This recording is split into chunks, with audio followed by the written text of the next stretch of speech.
वंशे विभूषित कराय नवनीरदाभात् पीताम्बरादरुणबिम्बफलोधरोष्ठात् पूर्णेन्दुसुन्दरमुखादरविन्दनेत्रात् कृष्णात् परम किमपि तत्त्वमहं न जाने। भगवान प्रभु रामचंद्र जी लंका जाने के लिए समुद्र पार करके सारी सेना की व्यवस्था बनाने के लिए समुद्र से बड़ी प्रार्थना किए कि मेरी सेना लंका पहुंच जाए, आप कोई रास्ता बता दीजिए। परंतु समुद्र जो है कोई रास्ता बताने के लिए तैयार नहीं हुआ। गोस्वामी तुलसीदास जी ने सहज ही लिख दिया कि गगन समीर अनल जलधरनी इनकई नाथ सहज जड़ करनी। भगवान प्रभु श्री राम जी नाराज होकर के अग्निबाण छोड़ने के लिए तैयार हुए।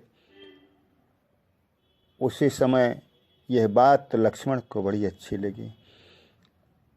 कहा कि ऐसा ही करना चाहिए, क्योंकि ऐसे 60 लोगों के साथ जब तक सठता का व्यवहार आप नहीं करोगे तब तक कोई कार्य बनने वाला नहीं है।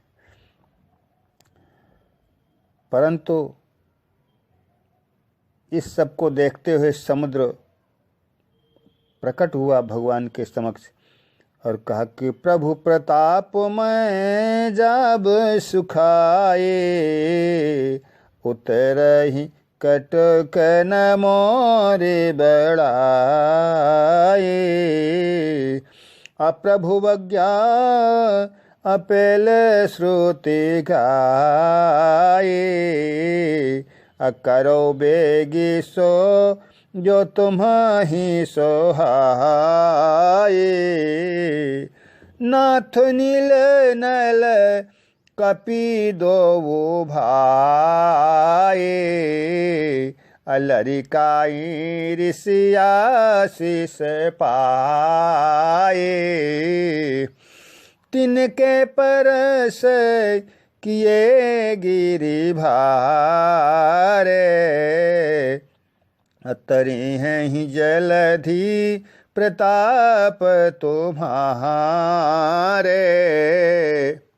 समुद्र ने सारी व्यवस्था बता दिया कि नल नील ऐसे आपके 2 वीर बानर हैं जिनके द्वारा सेतु निर्माण हो सकता है, क्योंकि जिन पत्थरों को स्पर्श करेंगे वो जल में डूब नहीं सकता, वो तैरता ही रह जाएगा, क्योंकि ऋषि के द्वारा उनको इस प्रकार का चाहे वरदान समझिए और चाहे वो प्रताप समझ लीजिए।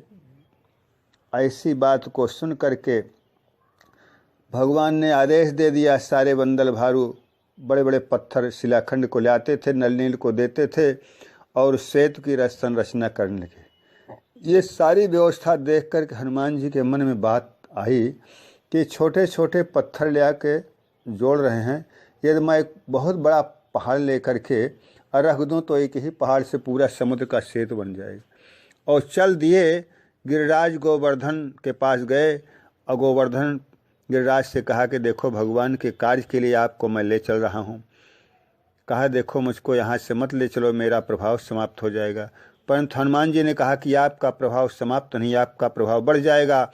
आप ही के ऊपर से भगवान और भगवान की सारी सेना जाकर के सारे राक्षसों का संहार करेगी, आप भगवान के काम आ जाओगे। गिरिराज गोवर्धन ने कहा देखो फिर उसी कार्य के लिए मेरा प्रयोग करना और दूसरी जगह मुझको अन्यत्र कहीं मत रखना, सेतु के कार्य में ही मुझको लगाने के लिए आप यह सारा व्यवसाय कीजिए। हनुमान जी ने गिरिराज गोवर्धन पर्वत को जैसे लेके चले तैसे आवाज़ आई कि पुल का निर्माण हो चुका है, किसी पहाड़ पत्थर की आवश्यकता नहीं। इतना सुन करके हनुमान जी बड़ा दुखी हुए और रास्ते में ही गोकुल में रख दिए।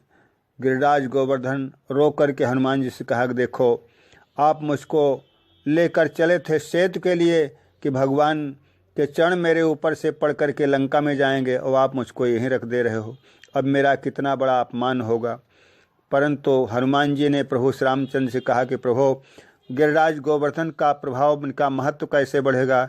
भगवान ने कहा देखो इनको धैर्य धारण करने की आवश्यकता है, धैर्य धारण करें। अगले जन्म में मैं इन्हीं के ऊपर रह करके गोचारण करूँगा और इनकी पूजा सारा संसार करेगा, सारी लीला मैं इन्हीं के ऊपर ही करूँगा और जो इनका जीवन पूरा धन्य हो जाएगा। अगले जन्म में भगवान प्रभु श्री रामचंद्र